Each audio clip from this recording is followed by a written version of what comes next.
Bonsoir et bienvenue dans ce nouveau numéro d'Explora. Je suis ici dans la serre tropicale du parc animalier de Peaugres en Ardèche. Ici, on peut observer une vingtaine d'espèces de reptiles, des plus petits aux plus grands. Et justement, quels sont les plus grands reptiles vivant aujourd'hui sur Terre? Dans quelques instants, nous allons partir sur les traces des plus gros serpents du monde, les pythons, avec des spécialistes. Mais auparavant, nous allons sur la piste du crocodile de mer, le plus lourd, le plus dangereux de tous les crocodiles. Quelle est la taille maximale que pourrait atteindre ce monstre qui infeste les côtes de l'Australie? Regardez. Créatures légendaires, ce sont les maîtres des rives et des rivages. Il n'y a pas grand-chose qui puisse les arrêter. Ils sont redoutables, préhistoriques, gigantesques. Ils sont énormes, largement assez gros pour représenter un danger pour les humains. Et ils détiennent peut-être, enfouis au plus profond de leur ADN, les gènes qui leur permettraient d'atteindre des proportions encore plus monstrueuses. Les crocodiliens ont dans leur patrimoine génétique le potentiel pour devenir des géants. Aujourd'hui, toutes les conditions sont réunies.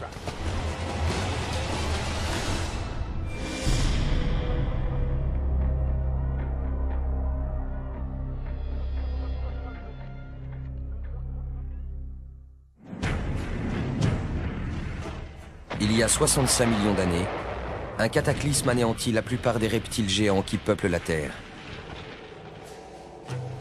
Aujourd'hui, il ne reste qu'un seul de ces mastodontes. Ils ont survécu à la grande vague d'extinction qui a vu disparaître les dinosaures, dont les seuls descendants sont les oiseaux. Leur histoire est vraiment incroyable. Ces rescapés de l'évolution sont vénérés comme des dieux par certains et considérés comme un véritable danger par d'autres. Ne sous-estimez jamais un crocodile dans l'eau. Si vous vous approchez trop, c'est fini pour vous.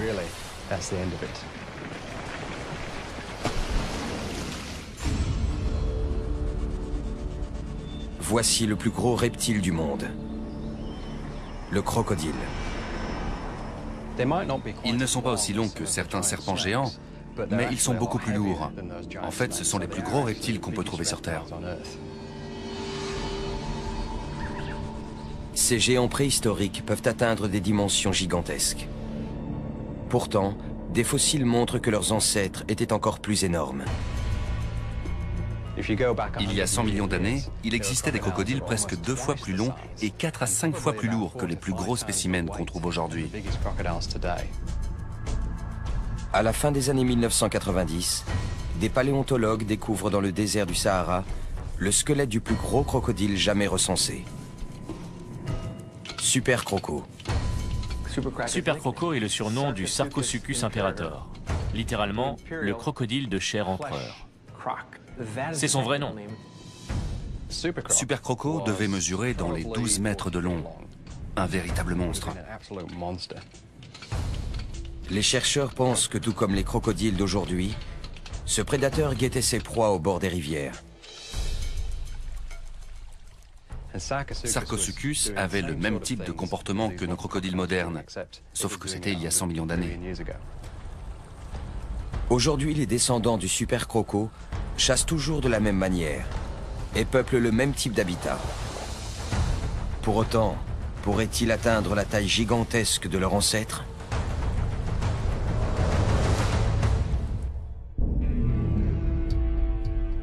Darwin, territoire du Nord, Australie. Les crocodiles marins qui règnent sur les estuaires et les rivières amarrées de la région pourraient tout à fait devenir un jour les nouveaux super crocos. Aussi surnommés salties, ce sont les plus grands parmi les 23 espèces de crocodiliens existantes.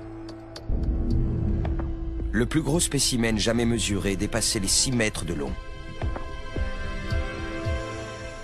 Mais la taille seule n'explique pas tout.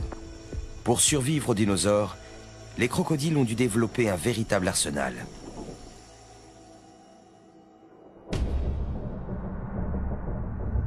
Les salties possèdent une peau épaisse, dont les écailles forment comme une armure. Ils sont dotés de pattes musclées, de solides mâchoires hérissées de plus de 60 dents massives et d'une queue puissante qui représente près de la moitié de leur corps. Autant de qualités qui pourraient leur permettre de devenir un jour des géants. Façonnés par des millions d'années d'évolution, les crocodiles sont programmés pour survivre. Être amputé d'un membre ne leur pose pas de problème. C'est souvent le cas chez les mâles dominants. Ces animaux sont de vrais survivants. Il n'y a pas grand-chose qui puisse les arrêter. On peut les comparer à une Ferrari.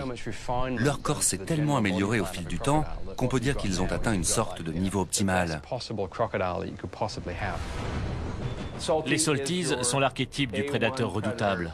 Ils font des victimes humaines tous les ans. Ils sont énormes, largement assez gros pour représenter un danger pour les humains.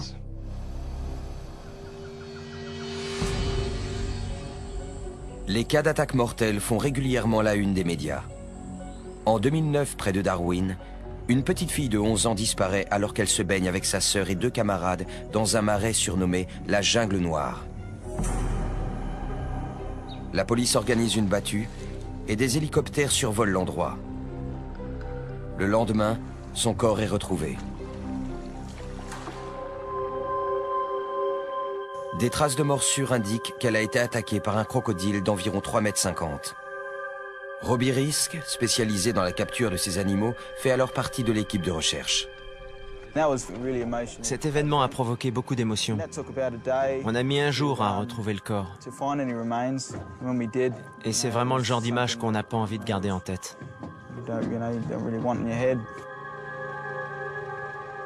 Des groupes de gardes forestiers armés quadrillent la zone et installent des pièges dans toute la plaine inondable. Mais ils ne retrouveront jamais le coupable.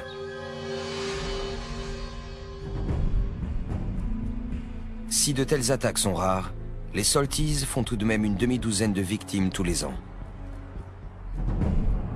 Les pouvoirs publics estiment que près de 150 000 crocodiles migrent depuis les rivières à marée de la région de Darwin vers les eaux de la ville elle-même. La particularité de cette ville, c'est qu'elle se situe en plein milieu d'un de leurs habitats naturels. Ces derniers gagnant peu à peu les zones urbaines et périurbaines, les cas d'attaques sur des humains pourraient bien se multiplier. La plupart de ces crocodiles marins se feraient tuer par leurs congénères s'ils ne quittaient pas les rivières à marée. Là-bas, il manque de nourriture et d'espace. C'est pour ça qu'ils remontent les côtes jusqu'à Darwin. On en trouve de plus en plus chaque année et il y a de plus en plus de risques de voir de nouveaux drames arriver.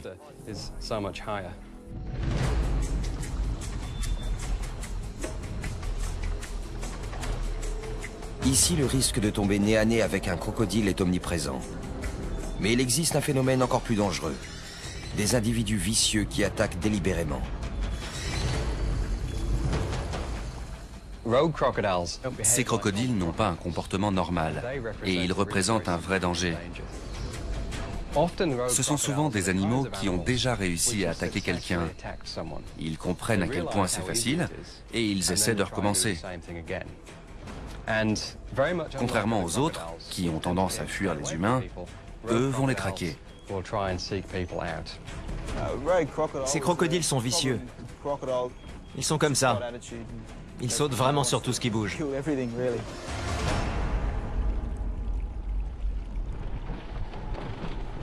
Pour réduire les risques d'attaque, les autorités de Darwin ont mis en place un programme permanent de capture.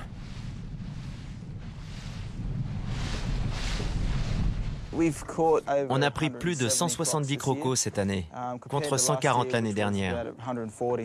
Donc, oui, c'est pas mal. On va peut-être même battre notre record. Là, on vérifie les pièges et on remet des appâts. Robbie et ses collègues gèrent plus de 60 pièges mobiles.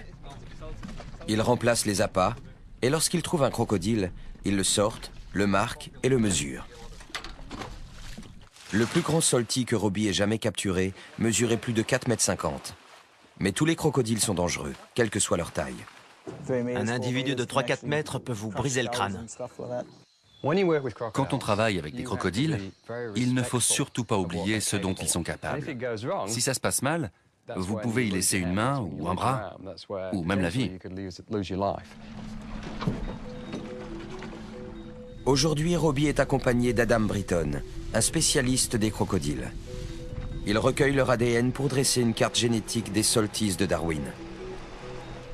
On prélève des échantillons sur les crocodiles qu'on capture dans le port. Ensuite, on les compare avec ceux qu'on va récolter sur toute la côte nord de l'Australie. On espère que ça nous permettra d'en savoir un peu plus sur l'origine des individus qu'on retrouve à Darwin. La carte d'Adam Britton permettra peut-être un jour de repérer où ces crocodiles géants se reproduisent. Mais pour l'instant, son but est de maintenir la paix entre les humains et les Salties, qui représentent un danger mortel. Ces recherches peuvent nous permettre de comprendre pourquoi ces animaux se déplacent. S'il y a un risque d'attaque, il faut essayer de le réduire. J'espère qu'on va trouver le moyen de sécuriser cette zone. Je pense que ça aiderait les gens à être plus tolérants avec les crocodiles qui vivent en bas de chez eux. Ça, c'est le piège numéro 2 du port de Darwin. Je tire. Voilà, je viens de le tester. Le croco rentre, et quand il tire sur le morceau de viande, ça actionne la porte. C'est tout. C'est un mécanisme tout simple. Et c'est très efficace. Allez, au suivant. L'équipe va vérifier le piège suivant. Il n'y a aucun moyen de prévoir la taille de leur prochaine prise.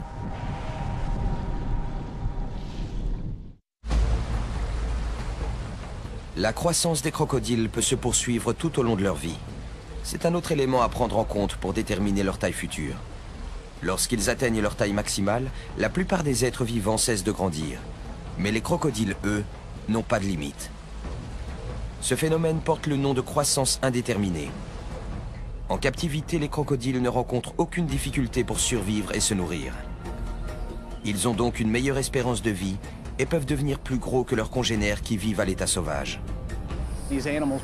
Ces animaux grandissent jusqu'à leur mort. Il est donc tout à fait possible qu'ils deviennent plus gros en captivité que dans des conditions naturelles. C'est à l'Alligator Farm de Saint-Augustine, en Floride, qu'a vécu un des plus gros crocodiles marins jamais recensés. Les responsables du parc l'avaient baptisé Gomek. Mesurant plus de 5 mètres et pesant près d'1 tonne, Gomek était devenu l'attraction principale du parc animalier, et ses repas attiraient les foules. Aujourd'hui, un autre Salty gigantesque du nom de Maximo a repris le flambeau. Il fait plus de 4,50 m et près de 550 kg. Il est très puissant.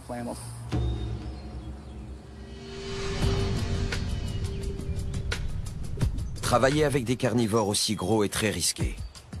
Le personnel du zoo est toujours sur ses gardes. Pour lui, on est des casse-croûtes potentiels, donc il faut faire attention. Il est d'une rapidité étonnante pour un animal de cette taille. On voit sa puissance quand il saute pour attraper un rat. Ça donne vraiment pas envie de s'approcher.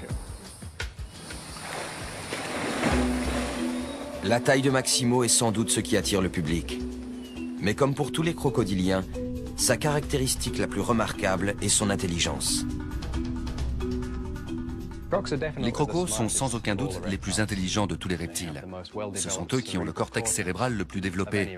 Ils sont beaucoup plus malins qu'on a tendance à le penser. Les crocodiles ont un cerveau de reptile, c'est-à-dire de la taille d'une noix. Pourtant, ils sont extrêmement futés. Ils peuvent faire des choses assez spectaculaires. À l'état sauvage, les crocos sont à l'affût du moindre détail. Ils savent analyser leur environnement et adapter leur comportement. Quand vous arrivez quelque part, vous pouvez être repéré par des crocodiles que vous ne voyez pas et que vous ne verrez jamais. Ils ne vous ont pas vu, mais ils n'ont pas aimé l'odeur de vos vêtements, votre façon de bouger, votre bateau. Ils ne l'avaient pas vu sur la rivière, mais ils ont senti qu'il se passait quelque chose. Vous ne les verrez plus jamais.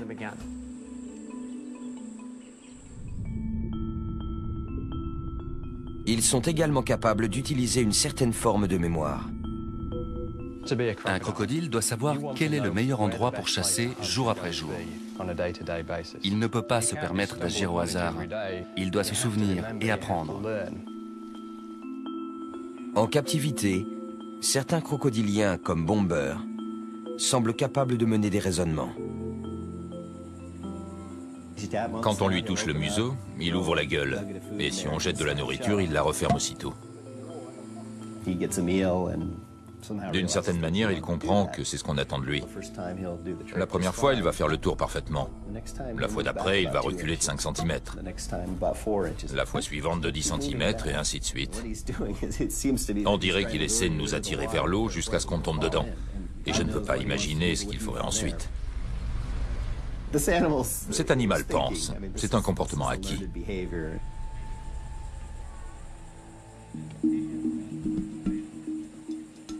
Ces survivants d'un autre âge ne sont donc pas uniquement mus par leur instinct.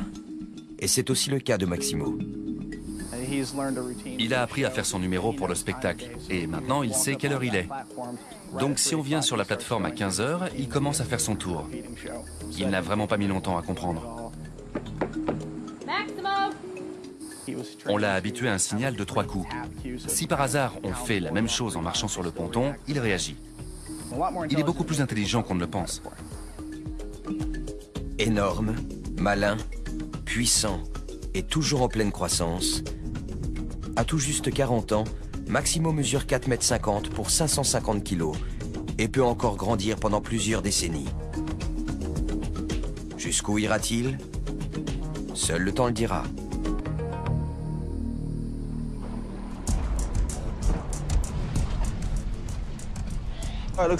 Tiens, on en a un. Il doit faire dans les 2,50 m. Retour à Darwin. L'équipe vient de trouver un salty dans un des pièges du port.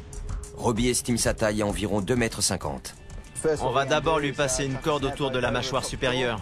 Ensuite, on va lui bloquer la gueule avec un serre-câble. Et là, on pourra le sortir de la cage. Ils doivent remonter l'animal sur le bateau. Mais d'abord, il faut neutraliser ses mâchoires.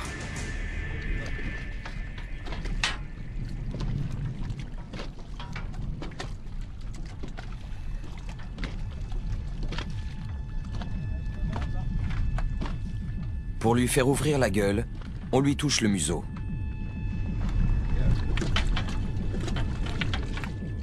Puis on lui passe une cordelette autour de la mâchoire supérieure.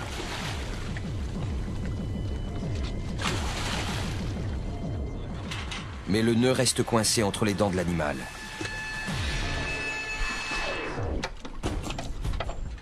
Il faut le reculer un peu plus. Il faut pas qu'il glisse. Non.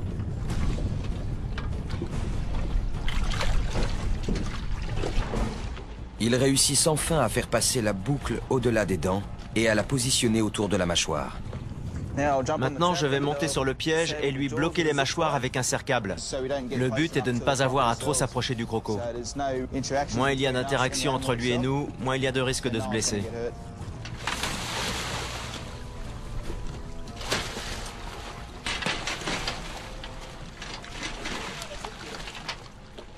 Maintenant, on va tout simplement lui scotcher la gueule. Et lui couvrir les yeux. Aveugler le crocodile permet de réduire son stress. C'est bon, il est neutralisé. On va pouvoir le sortir du piège.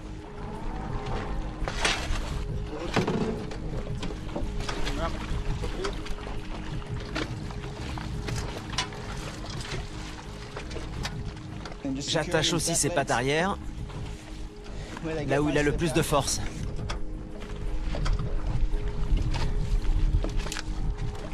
Et pour finir, une protection là où ses dents dépassent de la mâchoire supérieure. Comme ça, on ne risquera pas de se couper en le manipulant. Sans cela, même avec les mâchoires bloquées et attachées, au moindre coup de tête, le crocodile risquerait de les blesser avec ses longues dents.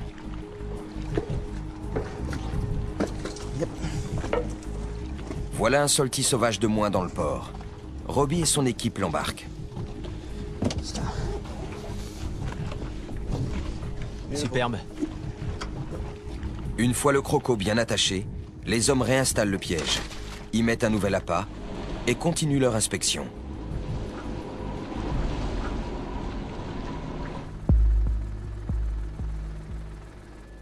Queensland, Australie.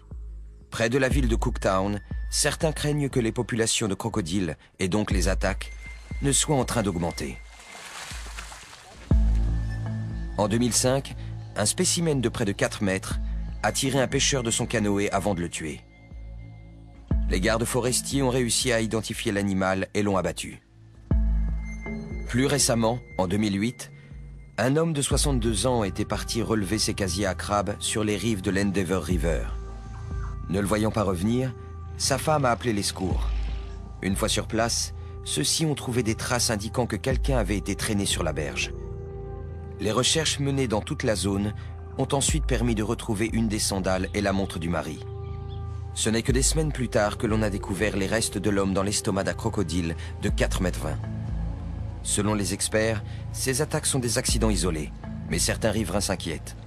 Si les crocodiles continuent à coloniser des zones habitées, il est inévitable que de tels drames se reproduisent.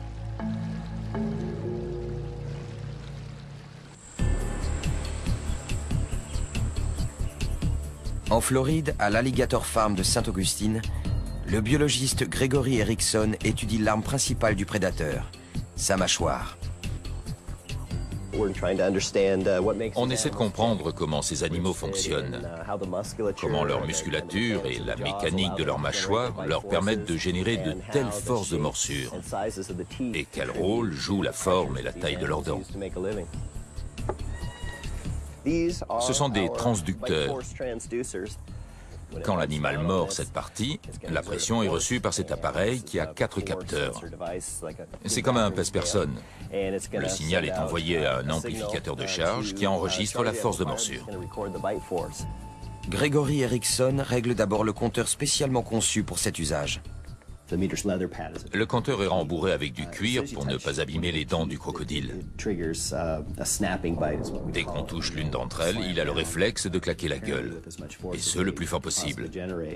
Le système permet d'enregistrer instantanément cette force maximale. Je ne sais pas vraiment ce qu'il va faire. Le crocodile du Nil n'est pas un animal très commode.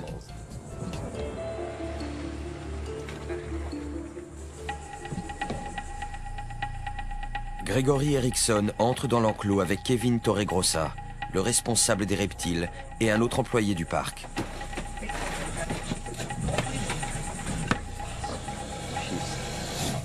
Il est furax.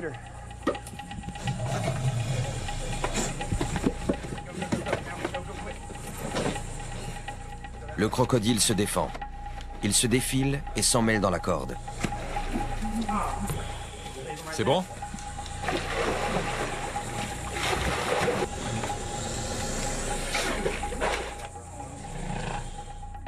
L'équipe parvient enfin à sortir l'animal de l'eau et à le poser sur la planche d'examen. On va l'attacher. Pendant que je lui appuie sur les mâchoires, tu vas aller lui maintenir sur la planche avec la perche.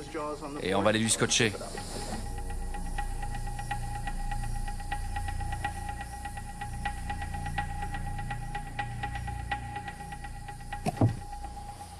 Je déteste ça.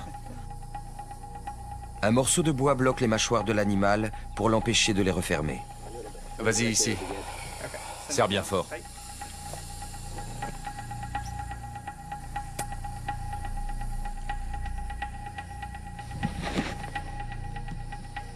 Je vais utiliser de la résine. C'est quasiment la même matière que celle que votre dentiste utilise dans son cabinet. Avec les empreintes, je vais reproduire les dents les plus proéminentes de ce crocodile. Ne faites pas ça. Pas avec votre croco. Ni même votre chien. Avant de relever la force de morsure, Gregory Erickson prend des empreintes dentaires. En faisant des modelages, on peut ensuite faire des moules, puis des répliques. À partir de là, on peut calculer la pression qui s'exerce au bout des dents. Mais on ne sait vraiment pas comment elle fonctionne. C'est ce qu'on essaie de découvrir.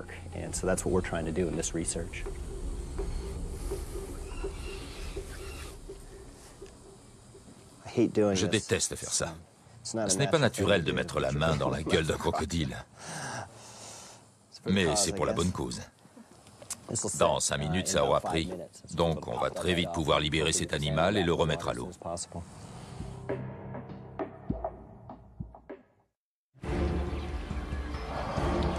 Autre élément à prendre en compte dans l'évolution de la taille des crocodiles, leur talent de prédateur. Les crocodiles chassent à l'affût. Ils s'approchent sans bruit et attaquent très vite. Ils peuvent se cacher en laissant juste leurs yeux et leurs narines dépasser de l'eau. Leurs proies ne s'attendent absolument pas à ce qui va leur arriver. Les crocodiles maîtrisent parfaitement leur environnement. Pour chasser, ils se contentent souvent d'attendre. Tous les animaux ont besoin de boire. C'est de la livraison à domicile. Il suffit juste d'être capable de les attraper. Peu importe qui s'approche du bord. Les crocodiles s'en fichent tant que ça se mange.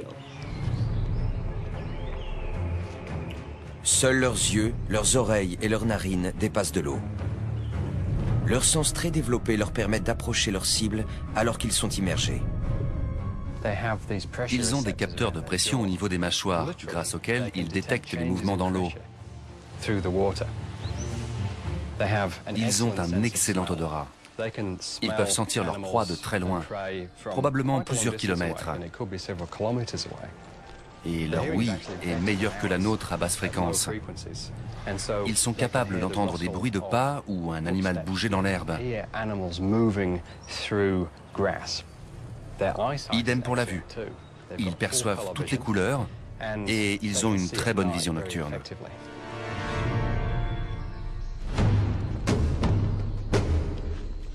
Une fois qu'ils ont repéré leur victime, les crocodiles s'approchent sans être vus, en se propulsant grâce à leur queue puissante. Leur force motrice leur permet de nager très vite, mais aussi et surtout de nager très lentement, en troublant très peu la surface de l'eau.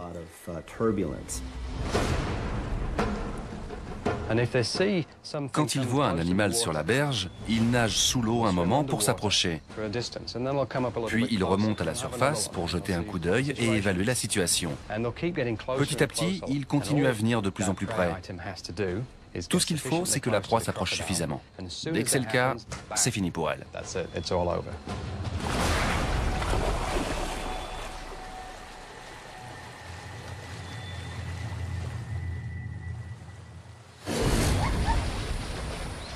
Les crocodiles attaquent par surprise. Ils saisissent leur victime avec une force herculéenne et la tirent dans l'eau pour la noyer. Parfois, ils entament une sorte de danse de mort. Parfois, les crocodiles se mettent à tourner sur eux-mêmes pour désorienter leur proie. Ils peuvent la démembrer comme ça. Dans ce cas, elle meurt d'hémorragie.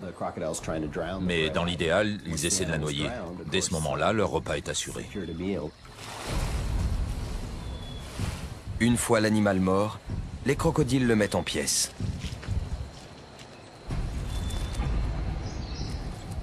Ils donnent des coups de tête pour le déchiqueter. Ces animaux sont de véritables montagnes de muscles, avec juste ce qu'il faut de souplesse, notamment au niveau du cou. Leur armure s'interrompt à cet endroit-là, ce qui leur permet d'écarteler littéralement leur proie.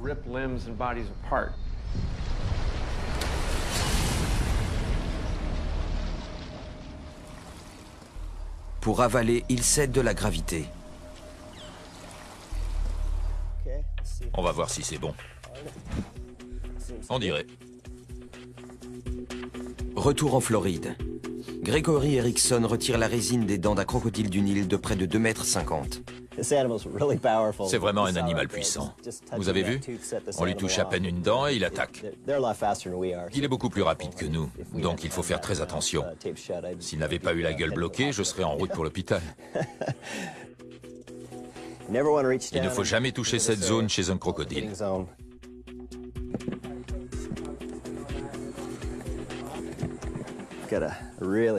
Voilà un très beau moulage des dents molariformes. On va les emporter au labo et fabriquer des répliques.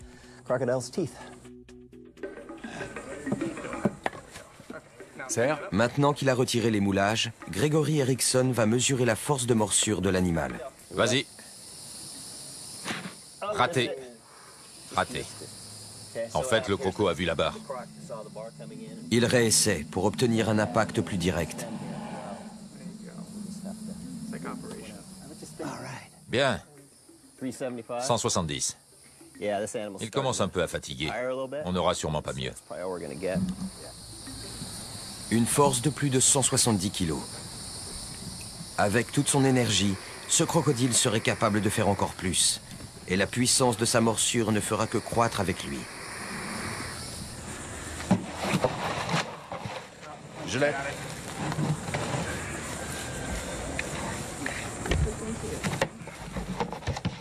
Laisse-le partir.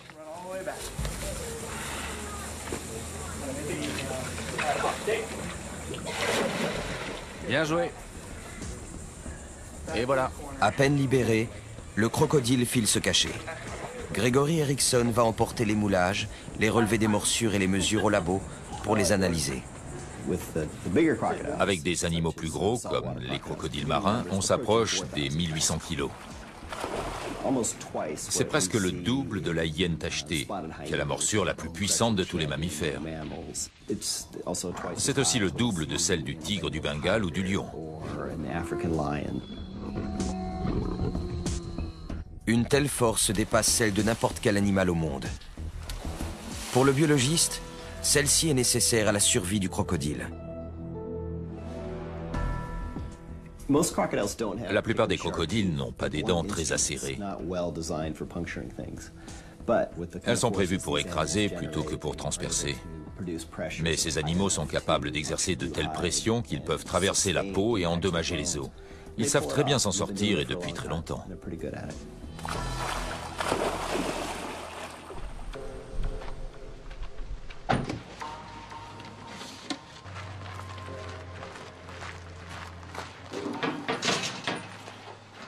Retour à Darwin. Après avoir trouvé un deuxième crocodile dans un des pièges du port, Robbie et son coéquipier transfèrent leur prise dans leur camion. On les mesure. Puis, on les identifie avec un numéro. On leur laisse toujours la tête vers le haut, pour les empêcher de régurgiter. Sinon, ensuite, ils pourraient se noyer, puisque leurs mâchoires ont été bloquées. On a une fiche, on en transmet un exemplaire à la ferme, et on garde l'autre. Dessus, on note le sexe de l'animal, et comment on l'a capturé. Sa taille aussi. C'est la ferme à qui on les donne qui va décider de leur avenir. Il y a une femelle assez grosse, ils vont s'en servir pour leur élevage. L'autre est un mâle, ils vont sûrement utiliser sa peau ou sa viande. Et voilà, 2 de moins dans le port, c'est bien. Je suis content qu'on les ait eus, et il y en a encore plein capturés.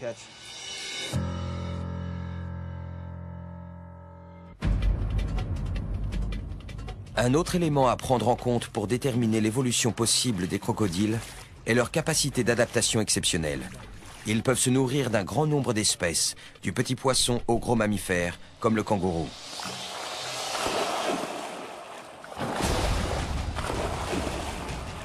Ils peuvent manger des coquillages, des crustacés et même des insectes. Des poissons, des grenouilles, des tortues. Leur menu varie en fonction des opportunités et de la disponibilité des ressources, si celles-ci diminuent.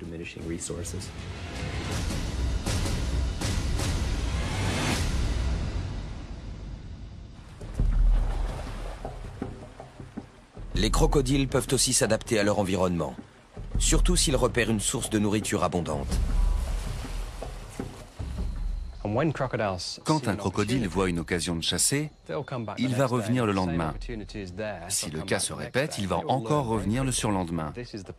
Il va très vite retenir que c'est l'endroit où aller pour avoir une bonne chance de manger. Mais il y a mieux. Ces animaux sont capables de se repérer dans le temps. Par exemple, ils vont intégrer que telle espèce de poisson fait sa migration en septembre, ou telle espèce de mammifère en avril, et que c'est donc le meilleur moment pour les chasser. 15 jours avant, vous pouvez être certain de les voir eux-mêmes commencer à migrer vers la zone concernée. En l'absence de nourriture, les crocodiles peuvent passer des mois sans manger.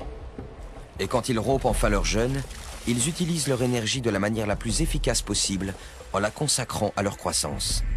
cette formidable capacité d'adaptation leur a permis de survivre quand d'autres espèces se sont éteintes. Aujourd'hui, ce sont les derniers vrais gros reptiles existants sur Terre. Mais récemment, la mise au jour de fossiles a montré que par le passé, des crocodiles encore plus gros ont existé. Dans les années 1990, le paléontologue Paul Sereno et son équipe de chercheurs ont réalisé la découverte de toute une vie. Le Sarcosuchus imperator. Super croco. Il y a une quinzaine d'années, je suis allé dans le Sahara. C'était une expédition passionnante et très difficile à mener. C'était comme ouvrir la boîte de Pandore des dinosaures. Mais la vraie découverte, ça a été celle des crocodiles. Le tout premier os que j'ai trouvé appartenait à Super Croco. Ensuite, on a trouvé son crâne. Imaginez, tomber sur un crâne de plus d'1,80 m, plus grand que vous quand vous vous allongez à côté, et comprendre que c'est celui d'un crocodile. C'était incroyable. On n'en revenait pas.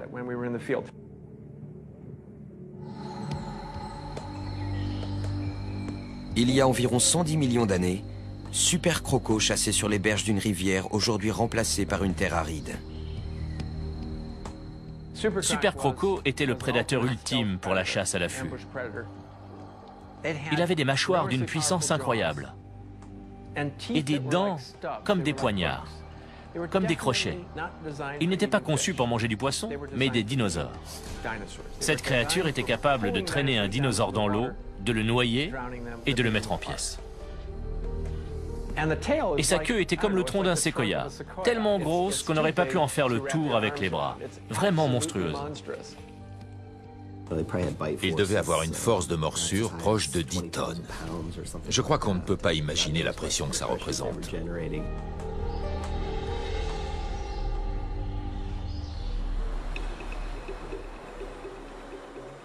Dans son laboratoire de l'université de Chicago, Paul Sereno n'en finit pas de s'émerveiller devant le crâne fossilisé de Super Croco.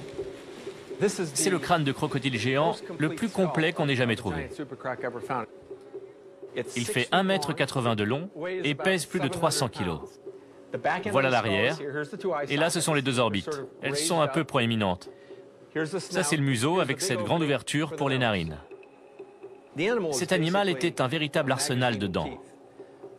Voilà la racine, et la partie foncée c'est la couronne, celle qui dépassait. C'était une dent de remplacement, donc elle était principalement à l'intérieur de la gencive. Quand on la place dans le crâne, on s'aperçoit que le museau était littéralement hérissé de dents. Il y en avait tout le long, de chaque côté. Elles étaient remplacées dès qu'elles étaient cassées ou usées. Rien qu'à partir de ça, on en sait beaucoup sur ce qu'ils mangeaient. Et ce n'était pas du poisson.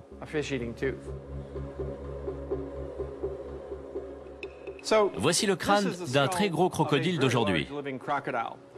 Il doit faire dans les 60 cm de long pour un animal de 5 mètres, 5 mètres 50. Il est vraiment dérisoire à côté du crâne de Super Croco. Mais les deux sont très similaires.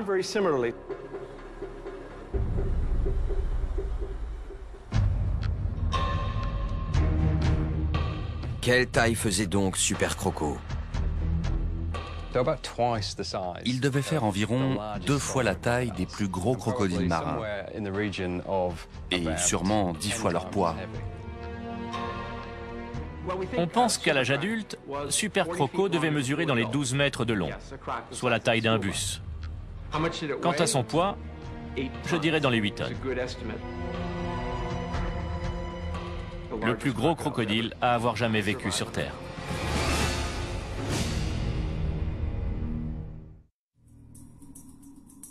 En Australie, Robbie Risk et son coéquipier transportent 2 crocodiles marins du port de Darwin jusqu'à une ferme de crocodiles. Ils ont trouvé une maison. Oui. Belle bête. Oui, une femelle et un mâle. Une femelle? Oui. Bonne nouvelle. On va les mettre dans l'enclos. 1, 2, 3. Facile pour moi. 1, 2, 3. Une fois les crocos déchargés, Robbie retourne au port contrôler les pièges. Ils ne vont pas apprécier la suite.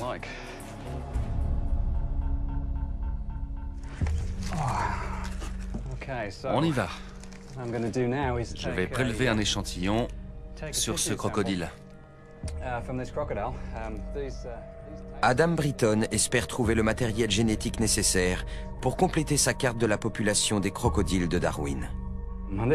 Même là, dans le cartilage, il y a du tissu génétique. Je vais utiliser une de ces aiguilles à biopsie pour prélever un petit morceau que je mettrai dans un flacon. Ensuite, on analysera le tissu pour voir si on peut déterminer d'où vient ce crocodile. C'est la première fois que je fais ça.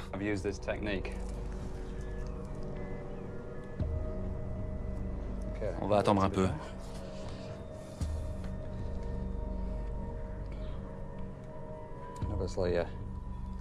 Bien sûr, ça doit piquer un peu. Mais les crocodiles, ils ont la peau dure. Ça doit leur faire comme une piqûre de vaccin. Voilà l'échantillon. J'ai juste fait un trou dans la scutelle. Ce n'est vraiment que du tissu conjonctif, mais on peut en tirer des informations génétiques. Je le range.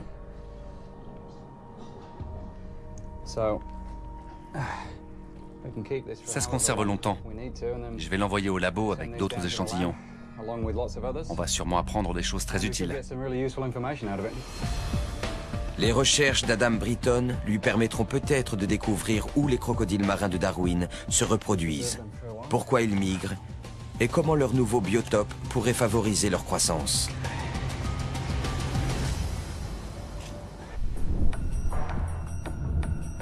Avec leur physique à toute épreuve, leur art de la prédation, leur croissance indéterminée et leur incroyable adaptabilité, les crocodiles marins pourraient-ils être les super crocos de demain?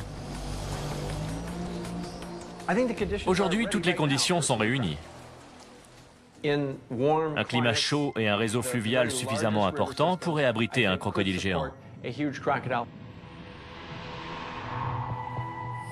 La température est un paramètre favorable. Ces animaux ont un métabolisme lent, mais si le climat se réchauffe, ils mangeront beaucoup plus et ça favorisera leur croissance. Des températures en hausse et des proies plus grosses pourraient donner des crocodiles encore plus gros. Si des proies de grande taille viennent près des rivières, il est possible et même probable que des crocodiles géants réapparaissent. Mais d'après les experts, l'élément essentiel pour devenir un super croco, c'est une longue adolescence. La croissance des super crocos ne commençait à ralentir que vers l'âge de 35 ou 40 ans. De nos jours, c'est entre 12 et 15 ans que ce ralentissement intervient. Les crocodiles géants atteignaient leur maturité très tard et vivaient beaucoup plus longtemps.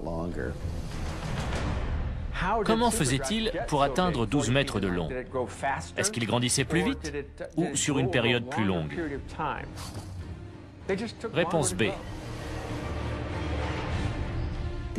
Ces géants grandissaient à un rythme similaire à celui des crocodiles d'aujourd'hui. Ils n'allaient pas forcément plus vite, mais leur adolescence durait plus longtemps.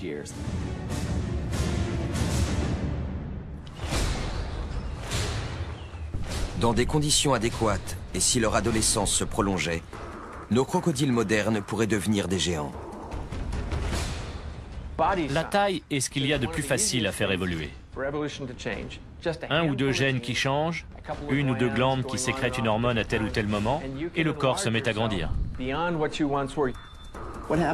C'est déjà arrivé 7 ou 8 fois dans l'évolution des crocodiliens. À une époque donnée, ils pouvaient atteindre 10 mètres, voire plus. Ils ont dans leur patrimoine génétique le potentiel pour devenir des géants. La vie n'est pas constante, elle change. Rien n'interdit de penser que d'ici quelque temps, un crocodilien aussi formidable que Sarcosuchus puisse revivre.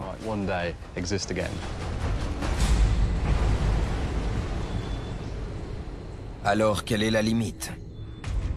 Si le crocodile marin atteint un jour la taille du super croco, Ce monstre mesurera plus de 12 mètres et pèsera 7 tonnes.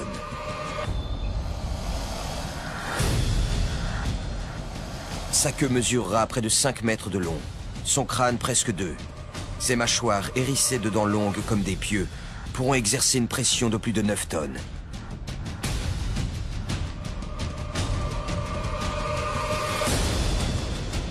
Un exemple colossal de gigantisme animal.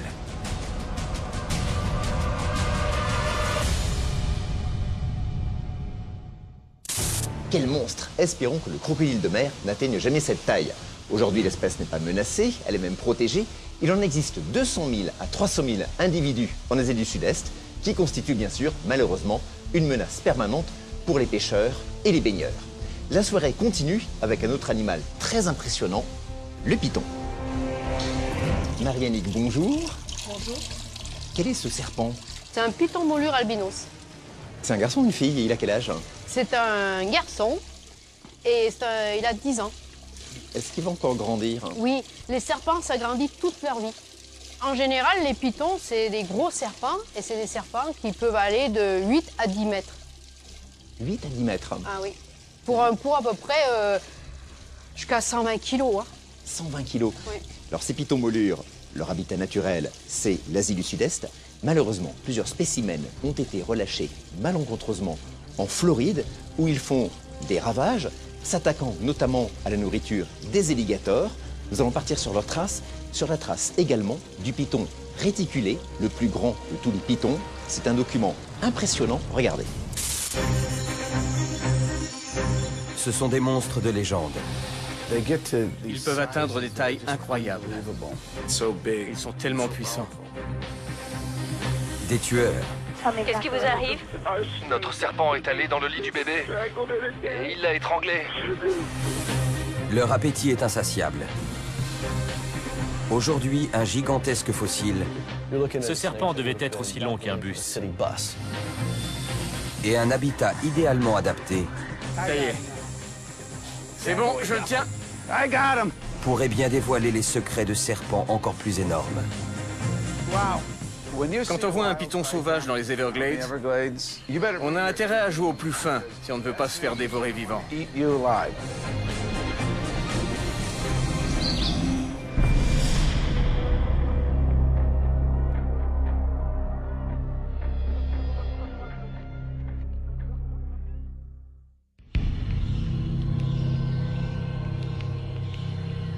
Les anciens mythes évoquent des serpents géants, parfois capables d'engloutir un homme tout entier. Aujourd'hui, un reptile titanesque donne vie aux légendes. Ce redoutable prédateur est doté de puissants muscles constricteurs, d'une langue fourchue servant à traquer ses proies, et de dents incurvées conçues pour se planter solidement dans la chair. C'est l'un des plus grands reptiles carnivores de la planète, le python.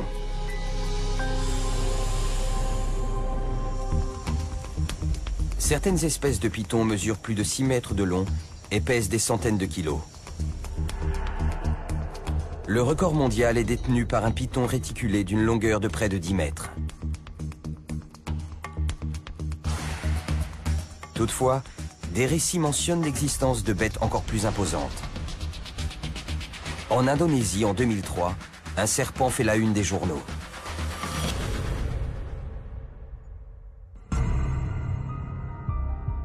Des habitants affirment avoir capturé un python réticulé de 15 mètres de long et pesant plus de 450 kilos. Il s'avérera que la bête surnommée fleur parfumée était en réalité moitié moins longue.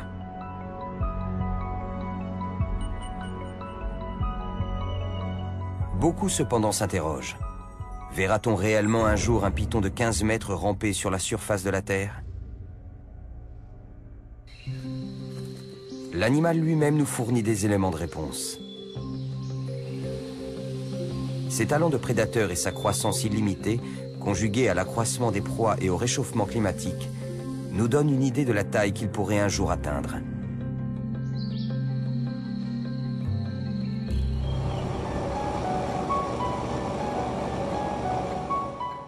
Nous sommes en Floride, dans les Everglades.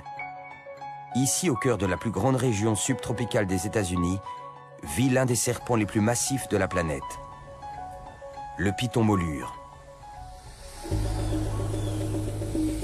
Ce serpent originaire d'Asie est une espèce invasive dont la population se multiplie dans cette zone. Dans cette région, le nombre de pythons molures est estimé à 150 000 individus. Ces serpents se développent en chassant les espèces indigènes. C'est un environnement formidable. C'est quasiment le cadre de vie idéal pour qu'un gros serpent se développe. Il y a plein de proies et la chasse est très fructueuse du fait de l'absence de prédateurs. Ici, il arrive que les pythons atteignent une taille supérieure à celle qu'on observe communément chez ce type de python.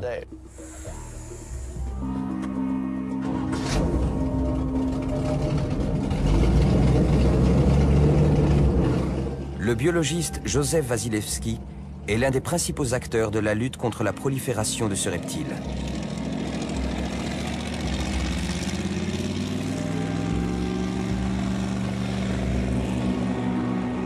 Il traque et capture en toute légalité les pythons, puis les relâche après avoir collecté des données essentielles sur leur localisation et leur taille.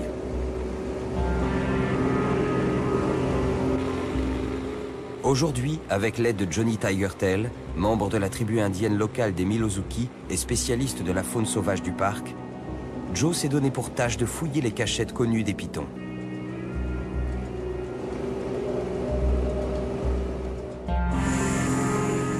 Les plus grandes prises de Joe dépassaient les 3,50 m.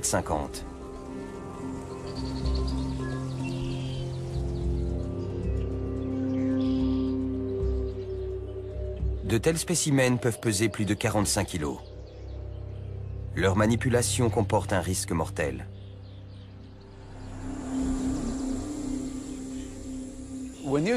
Quand on voit un python sauvage dans les Everglades, on a intérêt à jouer au plus fin si on ne veut pas se faire dévorer vivant. Le serpent va chercher à mordre toutes les parties du corps qu'il peut atteindre. Et bien entendu, plus il est gros, plus il peut vous mordre haut. Et plus il est puissant, plus la morsure risque d'être grave.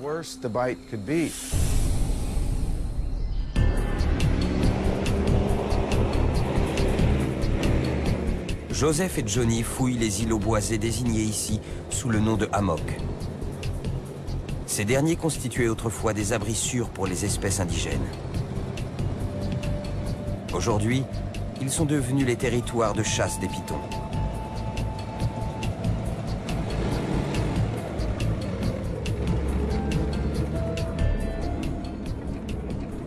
Un jour comme aujourd'hui, où l'eau est haute, ça ne m'étonnerait pas d'en voir un perché dans les arbres.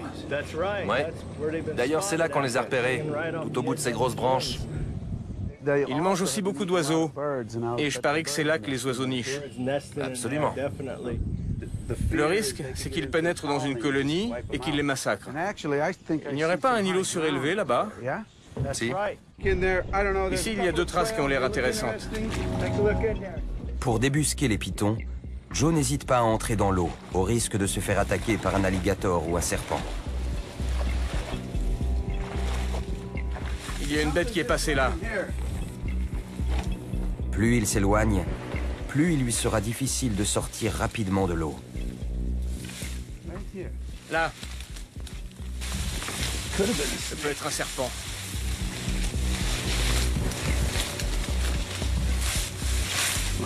J'ai entendu quelque chose. La végétation est trop épaisse. Joe ne peut poursuivre.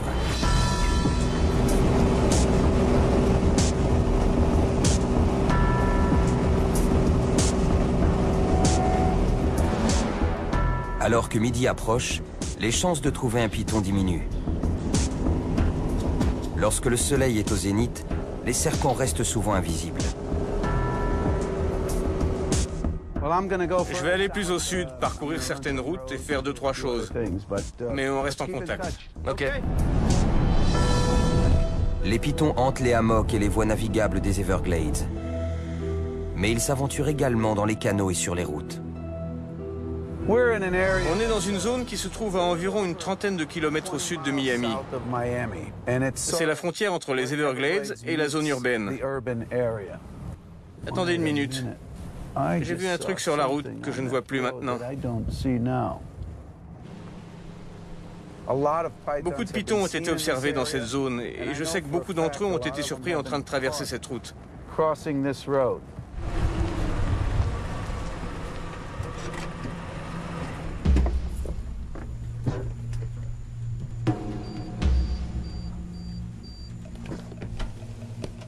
Joseph se gare et inspecte le bas-côté. C'est quoi là-bas? Non. Parfois c'est vraiment trompeur. Et parfois on a l'impression de voir des pitons partout. Non.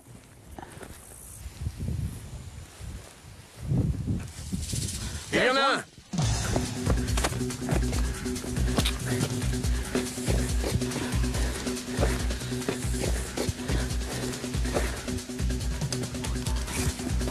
Ok. Ils sont plus rapides que ce qu'on croit.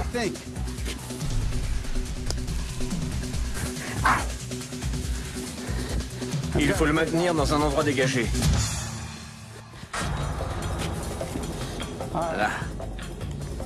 On le tient. Presque. Maintenant.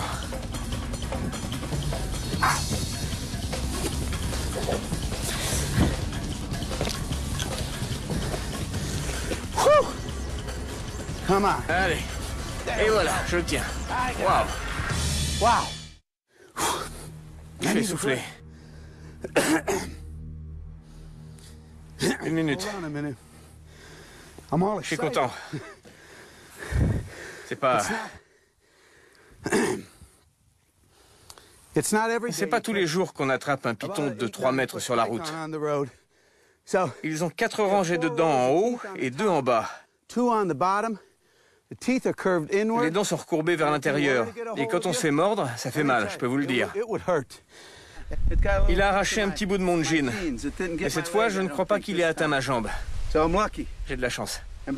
Croyez-moi, ces petites dents sont très acérées et elles se plantent très vite dans la peau. C'est pas marrant de se faire mordre par une de ces bestioles.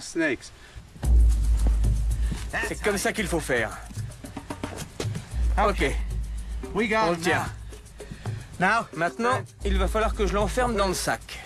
Ce qui est plus facile à dire qu'à faire.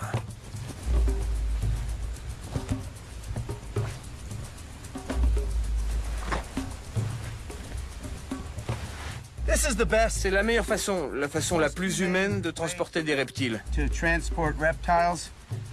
peuvent respirer sans problème. Il fait noir, donc c'est moins stressant pour les serpents d'être dans ces sacs. Et voilà, le python est enfermé.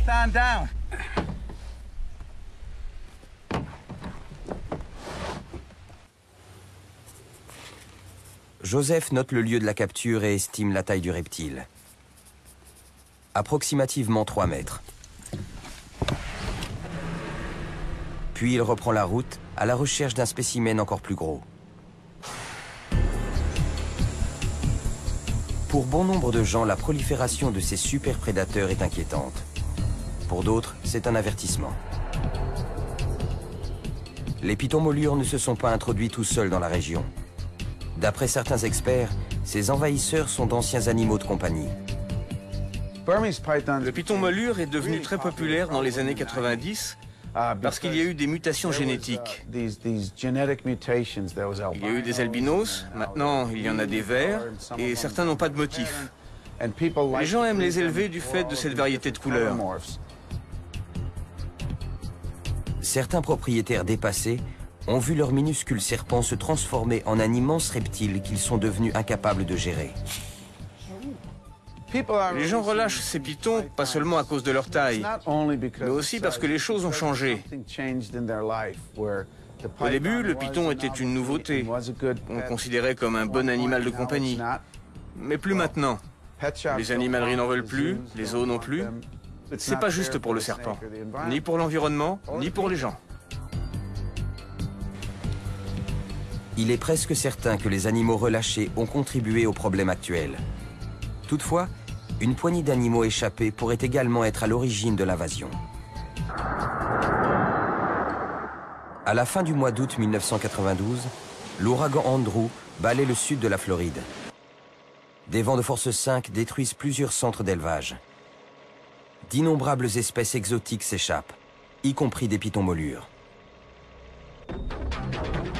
Ces serpents retournent rapidement à l'état sauvage et se lancent à la recherche de nourriture. La plupart s'installent dans les Everglades, où les animaux sauvages abondent. Mais certains vivent à proximité des zones résidentielles, chassant les proies les plus vulnérables des banlieues.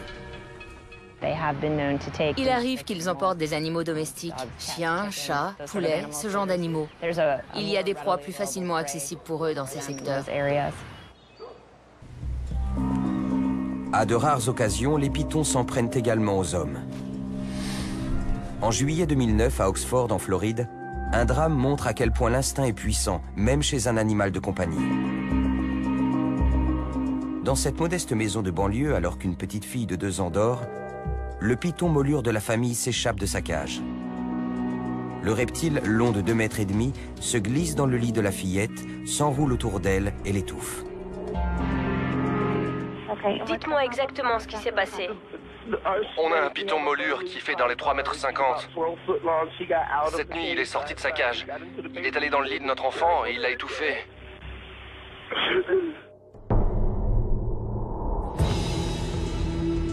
Le drame déclenche de vives réactions. Les hommes politiques et les citoyens concernés lancent un appel d'urgence. Les autorités multiplient les efforts pour régler le problème du python domestique et éradiquer les populations sauvages. Pourtant, ces prédateurs venus d'ailleurs continuent de se propager et semblent bien partis pour rester. Ce sont des champions de la survie. Tout ce qu'ils doivent savoir pour survivre est programmé dans leur cerveau à l'instant même où l'œuf éclot. La survie est programmée dès le tout premier jour. Une femelle peut pondre une centaine d'œufs en une seule saison de ponte. En à peine 1 an, les petits multiplient leur taille par plus de 4. Lorsqu'ils atteignent environ 2 mètres, ces carnivores voraces sont de véritables machines à manger. Ils chassent presque tous les animaux vivants, des oiseaux blessés aux reptiles, en passant par des mammifères aussi gros que des cerfs. Ils mangent absolument tout ce qu'ils trouvent. Ils mangent, ils se gavent littéralement. Ce sont des chasseurs opportunistes. Ils ne savent pas toujours quand ils feront leur prochain repas. Et chaque fois qu'ils ont l'occasion de manger, ils mangent. Nouvel indice quant à la taille que le python pourrait atteindre, plus il mange, plus il grandit. Ses compétences de chasseur lui permettent de se nourrir et de grossir toujours plus. Le python pratique la chasse à l'affût. Sa technique la plus productive consiste à se cacher et à attendre. Une fois la proie à proximité, son camouflage lui permet d'effectuer une frappe éclair. Sa stratégie repose sur la furtivité, la surprise et un système de détection, notamment une peau et des muscles qui fonctionnent comme des sismographes. Ils sentent les vibrations. Quand une proie potentielle approche, elle déclenche instantanément ce mécanisme. Et quand l'animal s'approche suffisamment près du serpent, il frappe avec une vitesse et une force incroyables. Vous pouvez filmer toute la journée, mais il faut revoir la séquence au ralenti si vous voulez réellement voir le serpent saisir sa proie.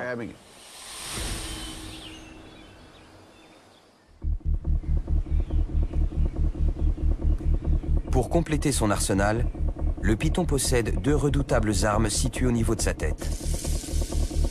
La première se présente sous la forme de fossettes ou capteurs thermosensibles qui enregistrent les mouvements thermiques.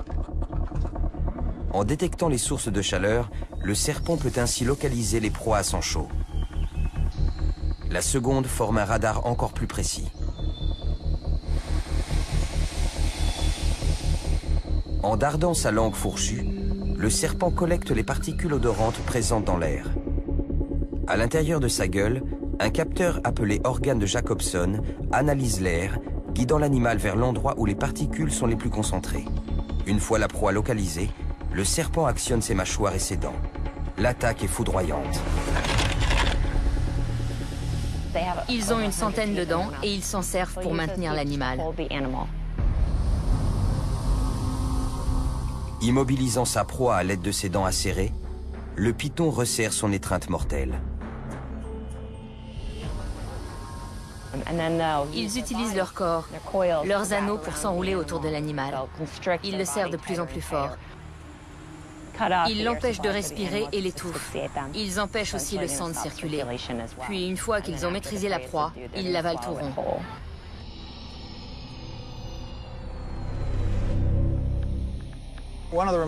Une des adaptations les plus remarquables chez le python, c'est sa mâchoire articulée qui lui permet d'avaler de grosses proies. Les serpents ne mâchent pas leur nourriture, ils gobent leur proie. Ses mâchoires inférieures et supérieures sont reliées par des ligaments élastiques qui lui permettent d'ouvrir sa gueule selon un angle de 180 degrés. Les os de la mâchoire inférieure se séparent et le serpent fait descendre progressivement la proie par un long effort de déglutition. Ce python peut avaler des proies 3 fois plus grosses que le diamètre de son corps. Une fois que l'animal est en bonne partie rentré dans sa gueule, il contracte ses muscles et le pousse vers son estomac, où se déroule tout le processus de digestion.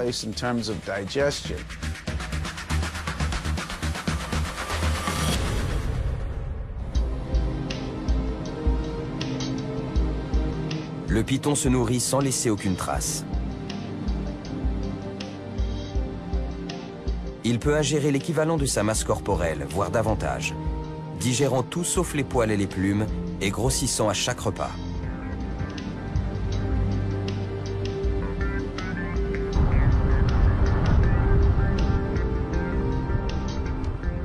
Sur les routes désertes bordant le parc national des Everglades, Joseph est reparti sur les traces du python molure.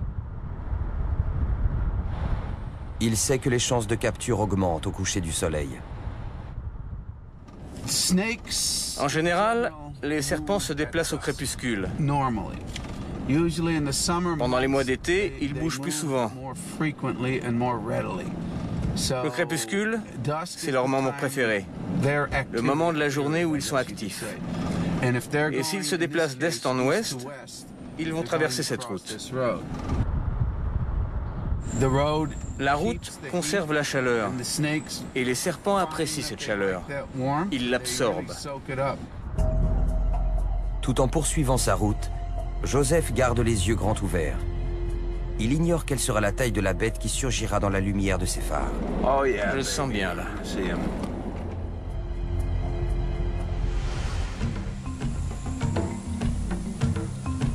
La plupart des êtres vivants, y compris les hommes, s'arrêtent de grandir passé un certain âge. Le python, lui, continue de croître tout au long de sa vie. Il existe plusieurs espèces qui semblent ne pas avoir de taille maximale. Et si un spécimen a la chance de vivre longtemps, il continue de grandir jusqu'à sa mort.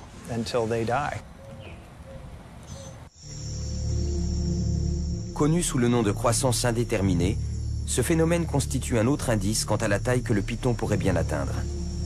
À l'état sauvage, il peut vivre jusqu'à 25 ans, grossissant d'année en année. En captivité, il peut vivre plus de 30 ans et atteindre une taille encore plus imposante.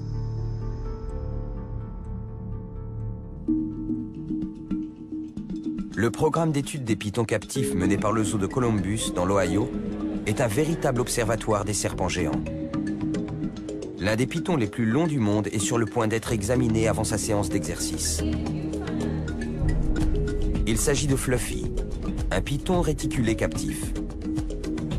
On a un certain nombre d'espèces de pythons, mais Fluffy est de loin notre plus gros spécimen. Cette femelle détient probablement le record mondial. Né en 1992, Fluffy a été gavé de lapins, de chèvres et de cochons par un éleveur privé. Alimenté par de solides repas hebdomadaires, Sa croissance a été spectaculaire. À l'âge de 10 ans, Fluffy était aussi longue qu'un camion et aussi large qu'un poteau télégraphique. Quand elle est arrivée chez nous, elle mesurait 7 mètres. Elle est à peu près aussi longue que 3 basketteurs montés sur les épaules les uns des autres. À l'heure de nourrir de puissants constricteurs comme les pitons, le personnel du zoo est toujours prudent. Une bonne façon de procéder est de faire appel à l'intelligence naturelle du reptile. Les pitons sont très intelligents. Ils reconnaissent les gardiens et réagissent différemment face à chacun d'eux.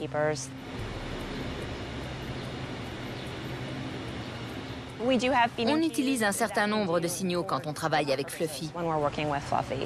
Quand on doit nettoyer son enclos ou changer l'eau du bassin, on essaie de le faire en priorité le matin. Elle a l'habitude que ces activités se fassent à une certaine heure de la journée. Et c'est généralement l'après-midi qu'on essaie de la nourrir.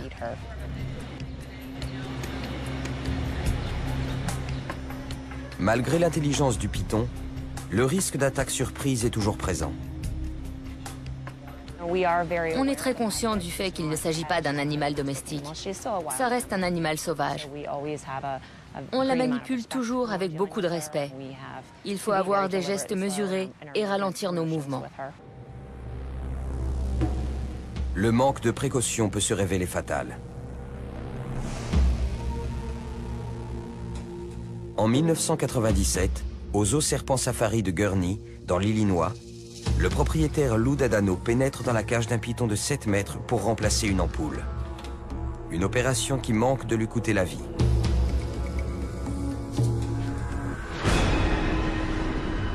Un grand prédateur frappe, s'agrippant à sa jambe et s'enroulant autour de son torse. Atrocement comprimé, son cœur cesse de battre. Mais juste à temps, son collègue et une équipe médicale d'urgence parviennent à le libérer et à le réanimer.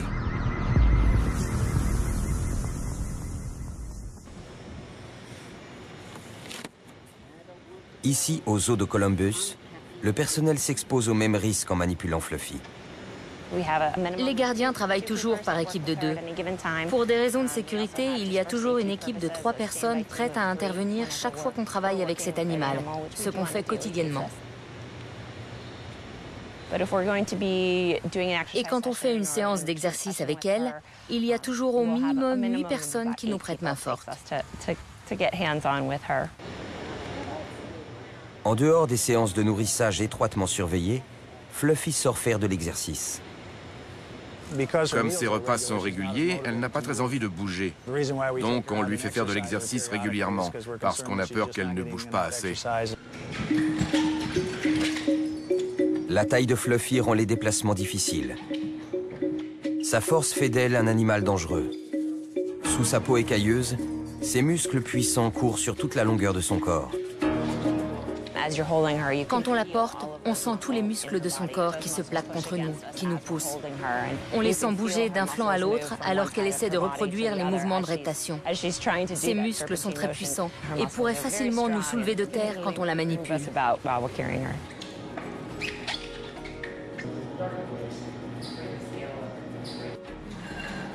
L'équipe commence par peser et mesurer le reptile. Alors, combien ? 99 kg 400. Presque 100 kilos.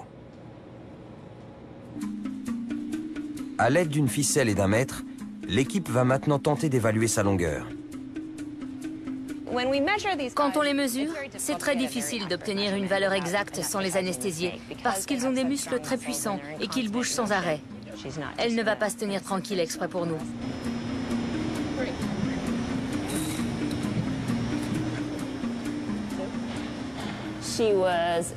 Elle mesure 6,12 m. Avant de libérer Fluffy, Michael Barry effectue son bilan de santé annuel. La plupart du temps, il s'agit juste d'une visite médicale rapide, et c'est ce qu'on souhaite. On vérifie qu'il n'y a pas de signes de maladie, que les yeux sont normaux. On palpe l'animal pour voir s'il n'y a pas de bosse anormale, pour évaluer la qualité de la peau, etc.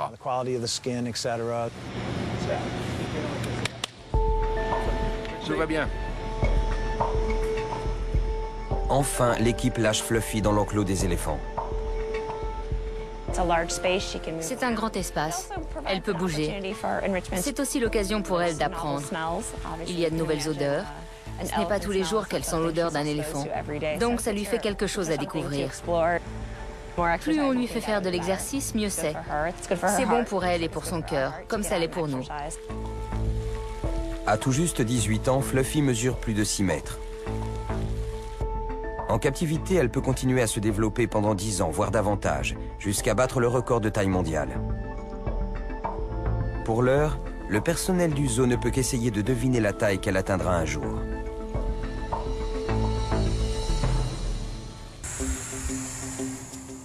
Si l'accroissement des proies, l'amélioration de ses techniques de chasse et son mode de croissance favorisent le développement du python, un habitat hospitalier constitue également un facteur clé, et tout particulièrement la température.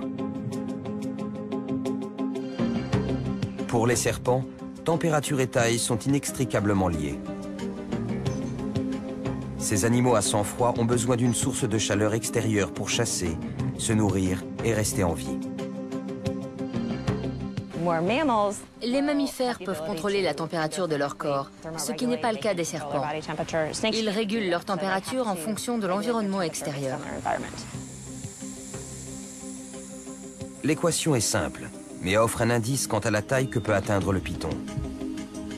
Pour permettre une croissance optimale, l'environnement du reptile doit rester chaud en permanence. Si la température corporelle du serpent descend trop bas, celui-ci peut mourir.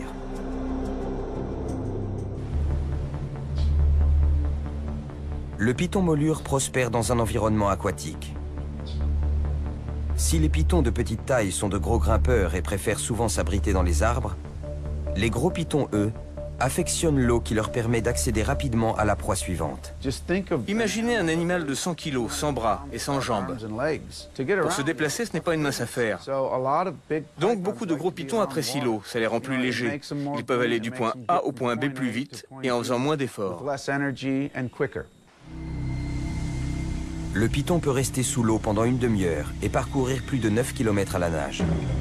Disposant d'un vaste espace, il n'a aucun prédateur naturel.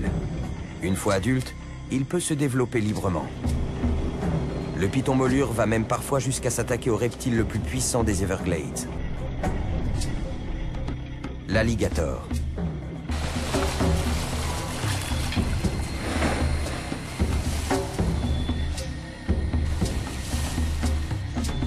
Comme le révèle cette séquence, l'alligator est probablement le seul animal capable de repousser les assauts d'un python.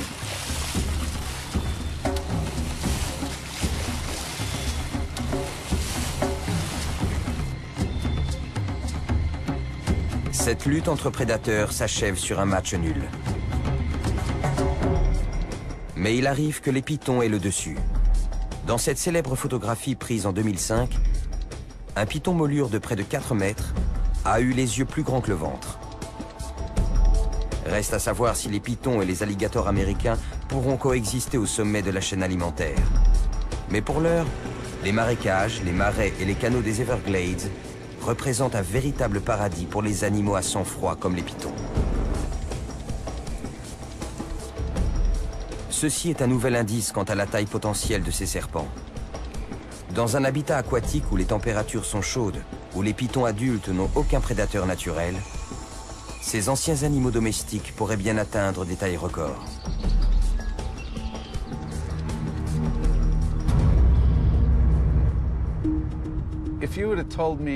Si vous m'aviez dit il y a seulement 10 ans, je vous emmène chercher des pythons sur la route, je vous aurais pris pour un fou. Et voilà où j'en suis aujourd'hui. Croyez-moi, un serpent de 3,50 m qui traverse la route, c'est le spectacle le plus étonnant que vous ayez jamais vu. Une nuit, sur le sentier de Tamiami, j'ai attrapé 100 serpents, en une seule nuit. Ah, je vois des choses bouger.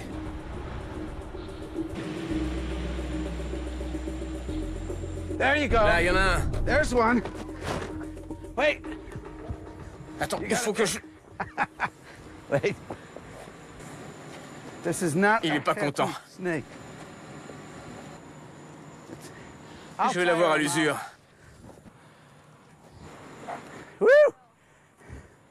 Attends une minute. Ok. Là, je vais la voir.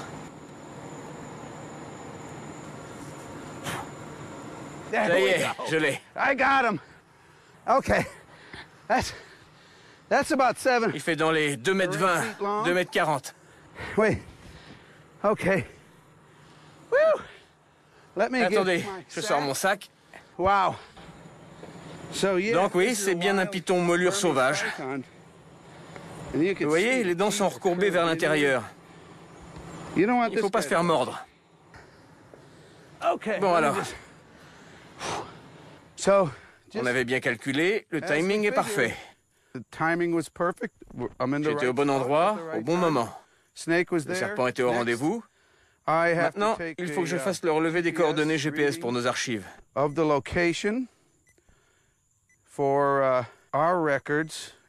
Chaque fois qu'on attrape un python, on relève les coordonnées GPS. Et on établit une carte à partir du lieu de capture de chacun d'entre eux. L'animal est enregistré. Le sac est bien fermé, tout est parfait. Je crois qu'il est plus proche des 2,40 m. J'en ai déjà attrapé qui faisait plus de 4 mètres. Celui-là, quand il mord, ça doit faire mal. Heureusement, j'y ai échappé.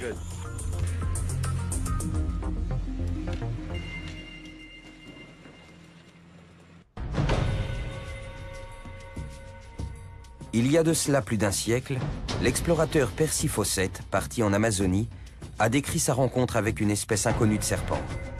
Il affirmait que la tête mesurait près de 19 mètres de long. Des récits modernes évoquent des serpents de taille colossale. Toutefois, en l'absence de preuves, ces histoires étaient jusqu'à présent restées du domaine de la légende.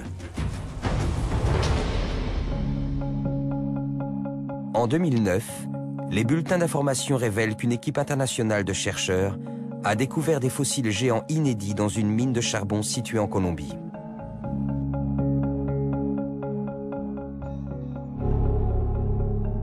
Ces vestiges préhistoriques sont ceux du serpent le plus gigantesque qui ait jamais existé à la surface de la Terre. Ses découvreurs le baptisent Titanoboa.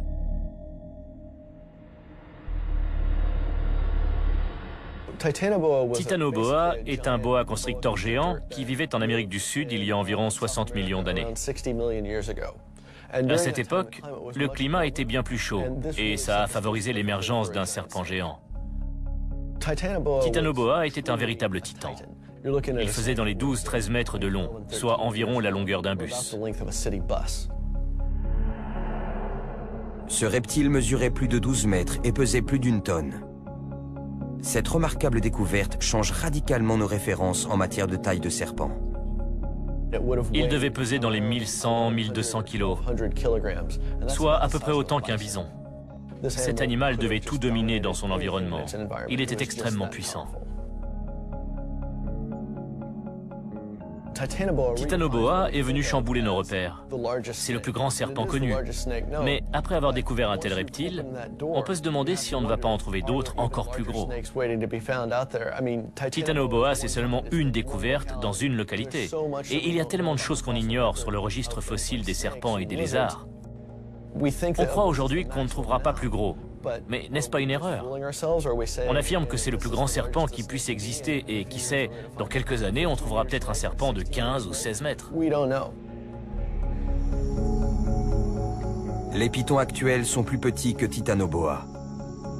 Pourtant, en présence de conditions favorables, il n'est guère difficile d'imaginer d'immenses serpents à l'affût dans les Everglades.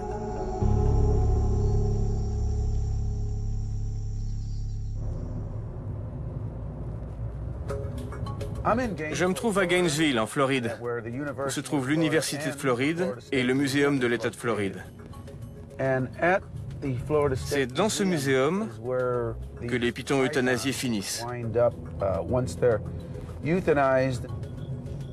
Sur le terrain, on ne fait que rassembler des données biométriques de base, longueur et poids.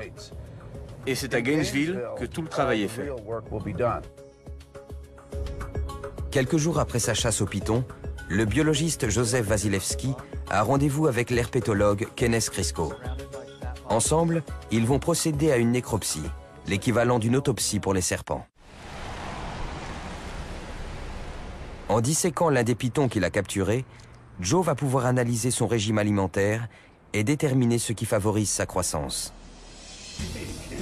Salut, ça va? Ouais, et toi? Ouais. Vas-y. Salut, Kat. Salut. On apporte le python.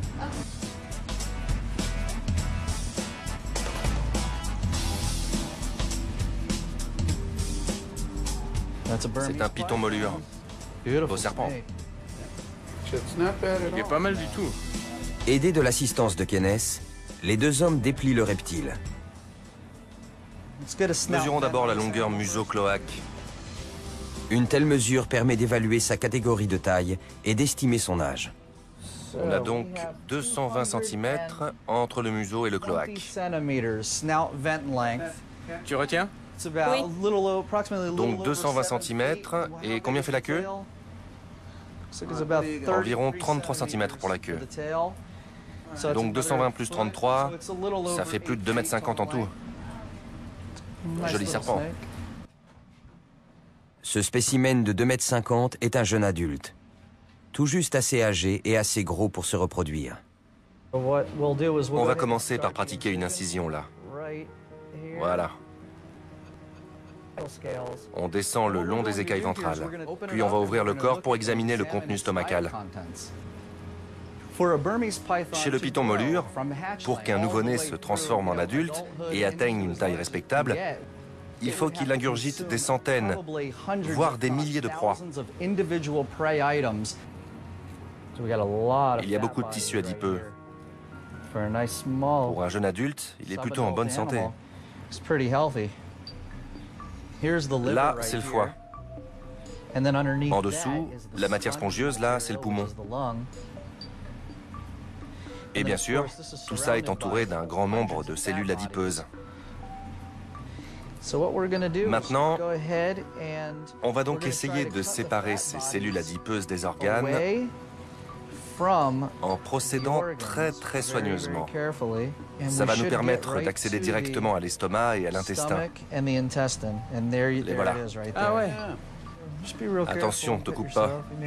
Jolie ton incision. Tu peux essayer de presser pour faire sortir ce qu'il y a dedans? Oh, regardez. C'est quoi ce truc? Un os? Une plume ou... On dirait une plume. Qu'est-ce que t'en dis? Regarde ça. Sachant que le python vient du parc national des Everglades, c'est probablement un échassier. Et bien sûr, tous les échassiers sont des espèces protégées. Ça a un impact? Absolument. Quand on pense au nombre d'animaux qu'un serpent aussi gros doit consommer, rien que pour atteindre cette taille, ce n'est pas une bonne nouvelle. À l'intérieur de l'estomac du python, l'équipe découvre une plume appartenant à une espèce protégée. Celle-ci est conservée pour analyse. Chez ce spécimen, la plupart des proies ont déjà été digérées, mais Kenneth Crisco trouve souvent de nombreux animaux plus grands. Comme le montrent ces photos, en disséquant d'autres pythons, le chercheur a découvert des animaux entiers, comme cette aigrette relativement intacte, présente dans le tube digestif d'un gros spécimen. Plus les scientifiques étudient ces prédateurs surprenants, y compris les géants préhistoriques comme Titanoboa, plus ils découvrent d'indices sur la taille qu'ils seraient susceptibles d'atteindre. Si de gigantesques serpents constricteurs vivaient autrefois sur la Terre, verra-t-on un jour ressurgir un serpent géant? Combien mesurera-t-il?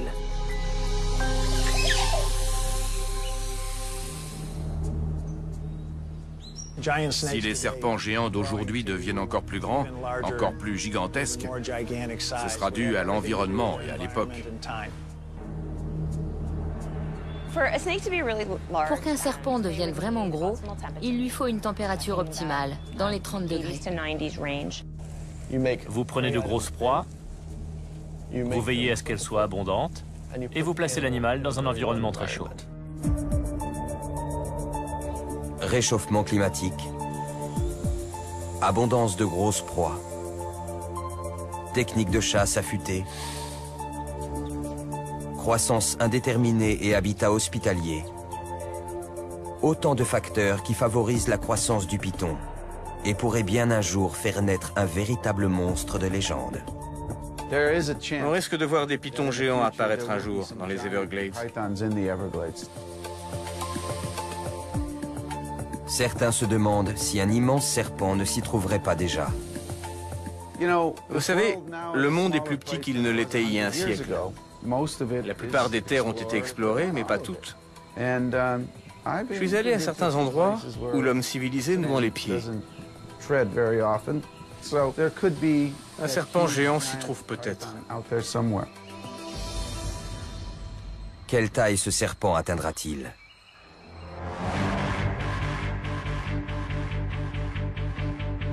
Voici à quoi pourrait ressembler un jour un python ayant atteint la taille de son ancêtre, Titanoboa. Une bête rampante de la taille d'un bus de ramassage scolaire. Mesurant près de 13 mètres et pesant plus de 1100 kilos. Un dos arrivant à hauteur des hanches d'un homme. Un corps plus large qu'une porte. Des mâchoires béantes. Tel pourrait être le python de demain.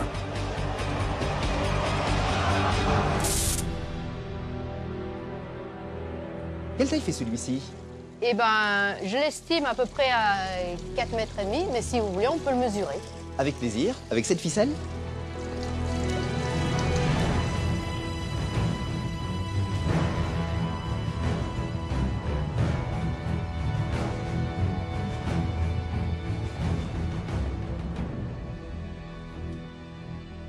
« 4,48 m. Impressionnant. C'est très intéressant parce que le jour qu'on voudra le capturer, il faudra mettre une personne par mètre pour pouvoir le maîtriser. Sinon, on ne pourra jamais le maîtriser. Ça veut dire qu'un mètre de serpent égale la force d'un homme? À peu près, oui. Est-ce que vous considérez que, même en captivité, un python comme celui-ci reste un animal dangereux? Oui. Pour moi, c'est un animal qui est autant dangereux qu'une vipère, qu'un crotale, qu'un naja. Pour la bonne raison, c'est que ce sont des animaux qui sont quand même rapides, les pythons, et qui, en position de frappe, peuvent vous faire des bonds de 2 à 3 mètres. Ils vont se détendre et faire un bond soudain de 2 à 3 voilà. mètres. Ah oui, donc il faut prendre des précautions. Mais vous avez déjà été attaqué par un python? Oui. Et alors? Alors moi, j'ai eu le réflexe de l'attraper derrière le cou. Et au moment que je l'ai attrapé derrière le cou et que je l'ai relevé la moitié du corps de l'eau, il s'est enroulé avec le reste du corps, donc la queue, les jambes. Et j'ai resté comme ça, j'ai pas bougé. Et j'ai attendu. Et puis au bout d'un moment, ils ouvrent un peu pour prendre la respiration et pour en prendre un peu plus. D'accord. Et à ce moment-là, j'ai essayé de me dégager la main. Et quand j'ai me dégagé la main, donc l'autre, elle tenait toujours la tête, je suis dégagée. Et avec l'autre main, je me suis déroulé doucement une jambe, après une autre jambe, et après, je l'ai un peu jeté, peut-être violemment là, pour pouvoir ressortir. Waouh! Merci beaucoup, Marie-Annick. Moi, j'ai eu suffisamment d'émotions pour aujourd'hui. Explora, c'est terminé. On se retrouve bientôt pour d'autres découvertes.